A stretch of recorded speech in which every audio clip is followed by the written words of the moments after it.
Solid Waste Management Act of 2000 RA 9003. We have content, reckoning dates, definition of terms, solid waste management hierarchy, institutional mechanism, salient points of RA 9003, and the prohibited acts.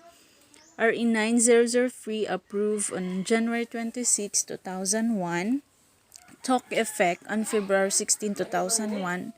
The IRR approved as DAO 2001-34 on December 20, 2001.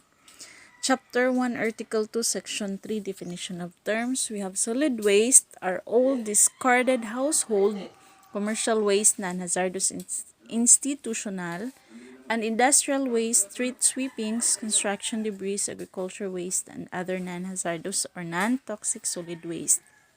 Unless specifically noted otherwise, the term solid waste as used in this act shall not include waste identified as hazardous waste, infectious waste from hospitals, waste resulting from mining activities including contaminated soil and debris. Chapter 1, Article 2, Section 3, again definition of terms. Ecological solid waste management is the systematic administration of activities which provide for segregation at source, segregated collection, storage, transfers, processing, treatment, and disposal of solid waste and all other activities which do not harm the environment. We have solid waste management hierarchy. The most preferred options are avoidance, reduction, reuse, recycling. Last preferred option, we have recovery, treatment, safe disposal. The institutional mechanism of RA 9003 from National Solid Waste Management Commission, they are policy making. The implementation is the local government unit, and the technical support and enforcement, DENRAMB, and the waste generators, citizens. Chapter 2, Section 4, the National Solid Waste Management Commission are composed of government sectors. First, the DENR, which is the chairman, DILG, DOST, DPWH, DOH, DTI, DA, TESDA, PIA, MMDA, League of Provinces, League of Cities, League of Municipalities, Liga ng mga Barangay, private sector, isang representative from the NGO sector, one representative from recycling industry, one from the manufacturing packaging industry. Chapter 2, Section 5, the function of the National Solid Waste Management Commission. They are the one who prepares the National Solid Waste Management Framework, approve 10-year solid waste management plans of LGUs, adopt a program to provide technical and other capability building assistance and support to LGUs in the development and implementation of source reduction program, formulate and update a list of non-environmentally acceptable materials in accordance with the provision of the Act. Chapter 2, Section 8, the role of the DENR. The chair and you're the one who prepare an annual National Solid Waste Management Status Report, prepare and distribute information education campaign materials on solid waste management, provide technical and capability building assistance and support to the LGUs in the development and implementation of local solid waste management plans and programs, exercise and enforcement powers to ensure strict compliance with RA 9003, issue rules and regulations to effectively implement the provisions of the Act. Chapter 2, Section 10, Rule of the LGUs. Relevant to the provision of RA 7160, the LGU shall be primarily responsible for the implementation and enforcement of the provisions of the Act within their respective jurisdictions. Again, they are the one who primarily responsible for the implementation and enforcement. Another, segregation and collection of solid waste shall be conducted at the barangay level, specifically biodegradable, compostable, and reusable waste, provided that the collection of non-recyclable materials and special waste shall be the responsibility of the municipality or city. The conceptual framework, we have barangay MRF, the biodegradable waste, and the recyclable waste. What to do with the biodegradable? Gardens or farms, we will follow all the composting activities, and the recyclable waste we will bring it to junk shop or recycling plants. That's the barangay rules. What about the city or municipalities rule? They are the one who will get the special waste and the residual waste. What to do with the residual waste is to go to sanitary landfill. What about the special waste? Treater. Separate collection, schedule, or use of compartmentalized vehicle. Another institutional structure at the local level. From the Provincial Solid Waste Management Board, City or Municipal Solid Waste Management Board, Barangay Solid Waste Management Committee. That's the institutional structure at the local level. Provincial Solid Waste Management Board, Chapter 2, Section 11. All the mayors of its component cities and municipalities, one representative from the Sangguniang Panlalawigan to be represented by the chairperson of either the committees on environment or health or their equivalent committee to be nominated by the presiding officer. The provincial health and or general services officers, whichever may be recommended by the governor.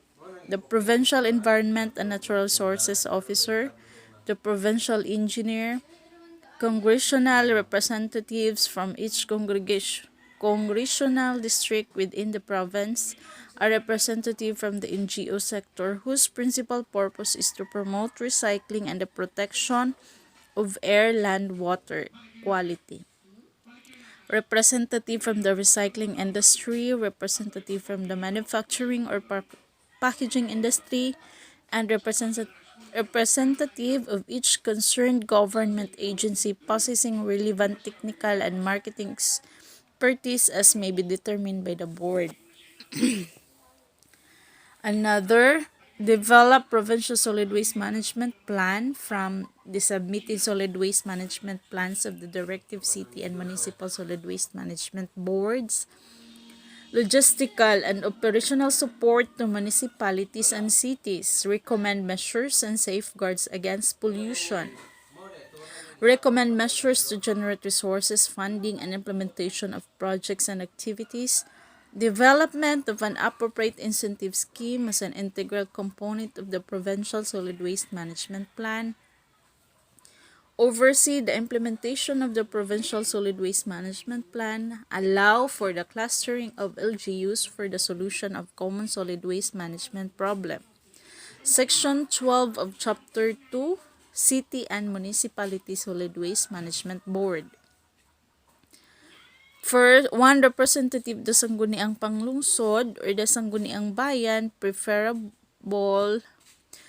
preferably chairpersons of either the committees on environment or health, who will be designated by the presiding officer, president of the Association of Barangay Councils in the municipality or city, chairperson of the Sangguniang Kabataan Federation, a representative from NGOs whose principal purpose is to promote recycling and the protection of air, land, and water quality, a representative from the recycling industry, a representative from the manufacturing or packaging industry, and a representative of each concerned government agency possessing relevant technical and marketing expertise as may be determined by the board.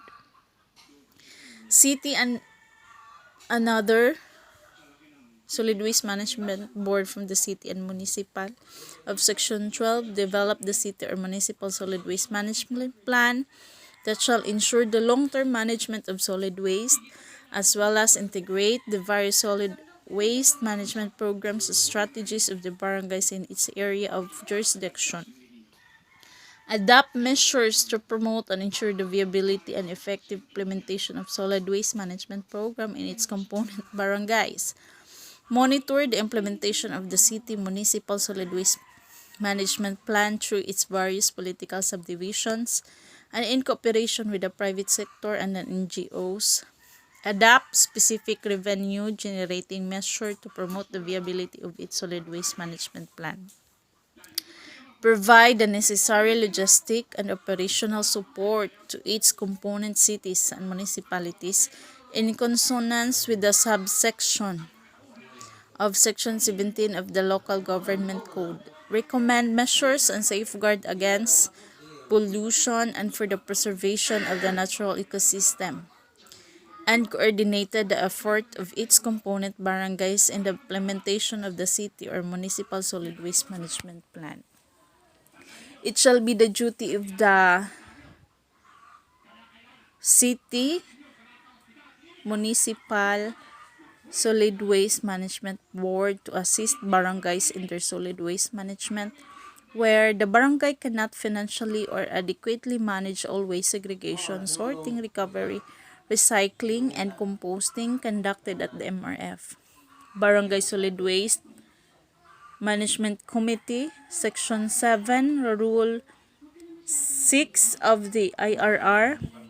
We have members, Barangay Chairman, Chair of the BSWMC, one Kagawad is Chair, President of Homeowners Association, public or private school principals or representative, one Parents and Teachers Association President or representative, one religious organization representative, one business sector representative, one environmental NGO representative, President of Market Vendors Association, one representative from Junk Shop Owners Association.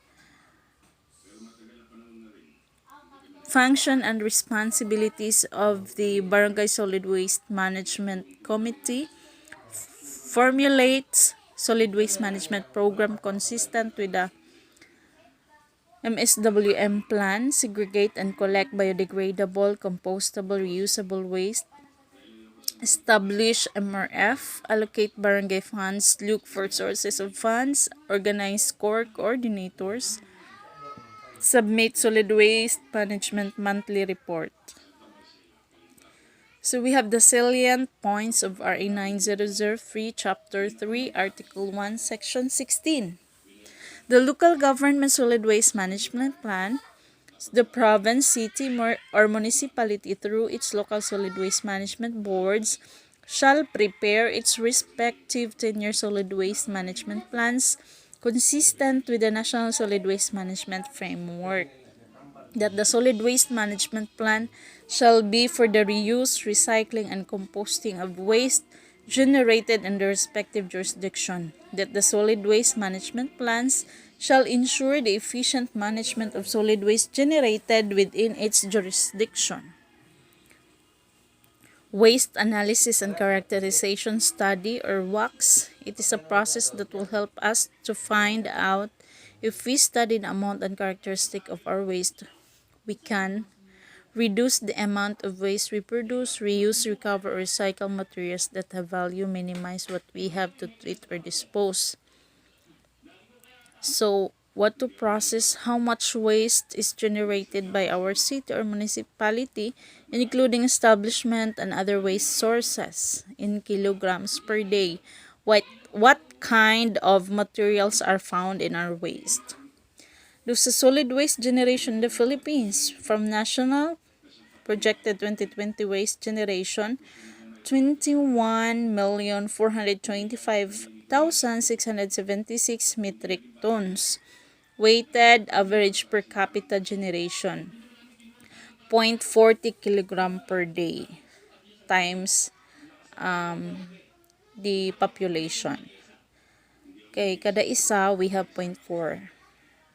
From Metro Manila, projected 2020 waste generation, 3,466,469 metric tons kasi ang dami nila. 0.69 kilogram per day weighted average per capita generation. So percentage contribution of the various sources of MSW. From residential, we have 56.7%, commercial 27.1%, industrial 4.1%, institutional 12.1%. The commercial, we have market 8.3 plus 8.8 other commercial. So percentage by weight of MSW fraction in the Philippines, biodegradable 52.31.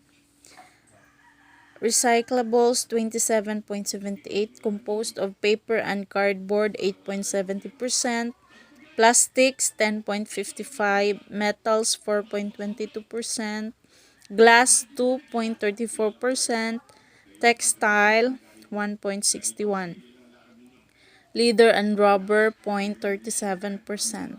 The special, we have 1.93%, and the residual, we have 17.98%, a total of 100%.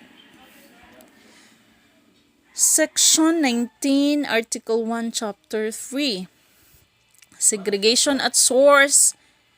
Section 21, the segregation of waste shall be primarily conducted at the source, from the household, industrial, commercial, institutional, and agricultural.